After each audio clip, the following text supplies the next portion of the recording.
This is 4.2, the natural exponential function. So we're going to talk about the letter E. You should have talked about the letter E or did a few problems with the letter E in prior classes. But we're going to talk about where does the E come from, or where does it originate from, and then we're going to do some calculations using the letter E.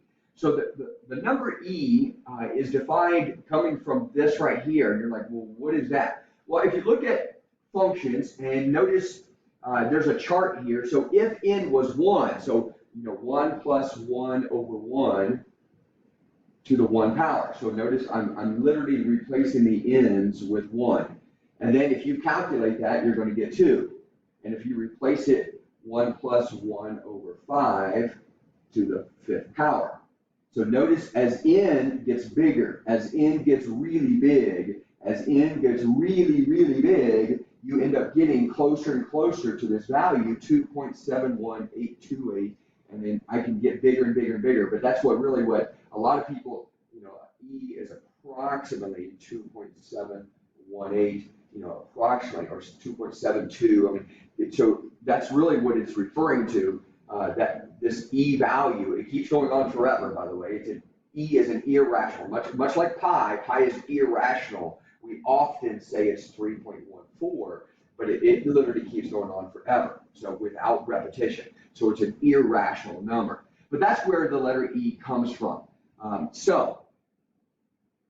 The natural exponential function is this. Remember, we're talking about exponential functions where the variable is in the exponent. So what if we had e to the x power? So notice the base is e.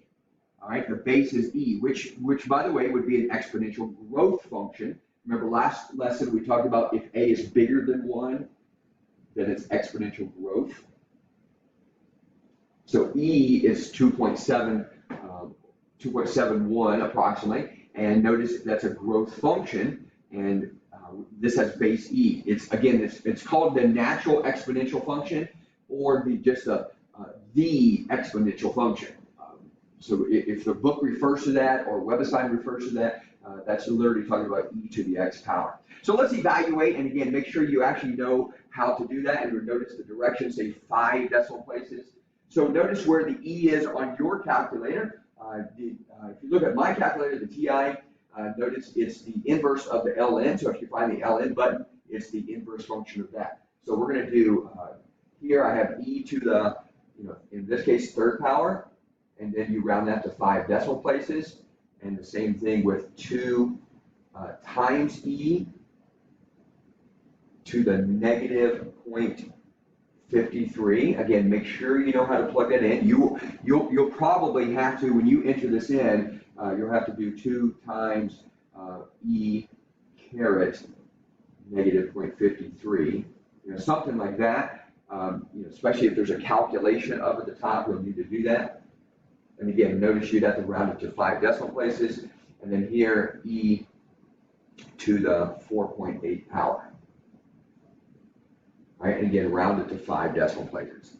So that's how you calculate it, just various random exponents. And now let's look at a problem where we're going to use this and in a real life scenario. So last lesson we talked about compound interest. And remember the compound interest problem that we did? Let me skip ahead.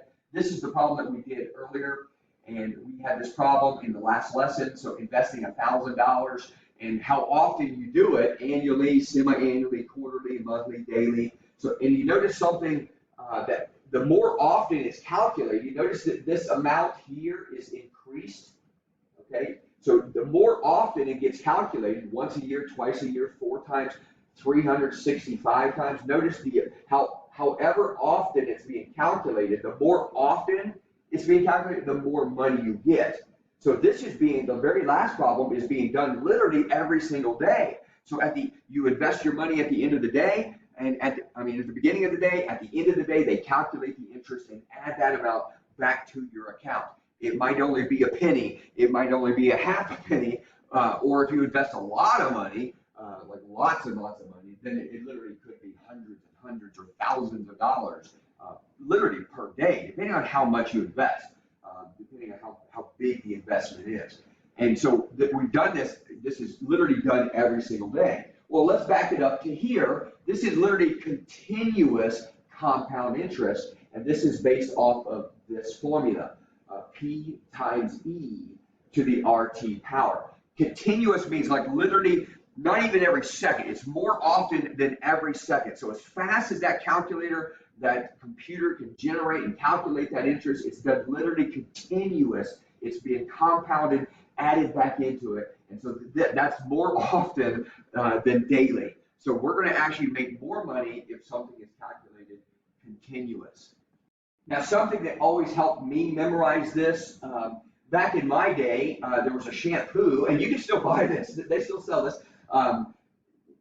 At any store, just about any store like Walmart or something, they sell this. But this is Pert shampoo. And if you notice the way it's spelled, it spells Pert. And so Pert shampoo was one of the first shampoos back in the day that had like a 2-in-1, conditioner and shampoo mixed together. And so Pert shampoo is how I remember that formula. It's like, oh, that's an easy formula to remember. So again, notice the principle, the rate, and the time is the exact same idea. What you're going to do, but you're going to use E as instead of that big parenthesis. So let's look at this formula right here, and notice what if I did continuous. So if I calculated it continuous, so continuously. So I'm literally going to do the exact same thing. So $1,000 times E to the RT power. So the rate on this problem was 0.12, and then times, the time in this problem was 3 years. So you're going to substitute that into your calculator. So we got 1,000. And by the way, just before I calculate it, notice the amount of interest I earned doing daily was this. The amount of money I have after investing for 3 years is that. So that's $1,433.24. So I started with 1,000. Now I'm going to pull out 1,433. So you can see the interest that I earned was $433.24. That's the total amount that I earned. So continuous interest. This should be more money than what based off the daily. So continuous is literally it's more than every second. So before you calculate it, make sure you know that you're going to end up with something bigger than 1433.24. It may just be a little bit more, but it should be more than calculating it daily. So we're going to multiply that by E, and we're going to raise that to the 0.12 times 3 power.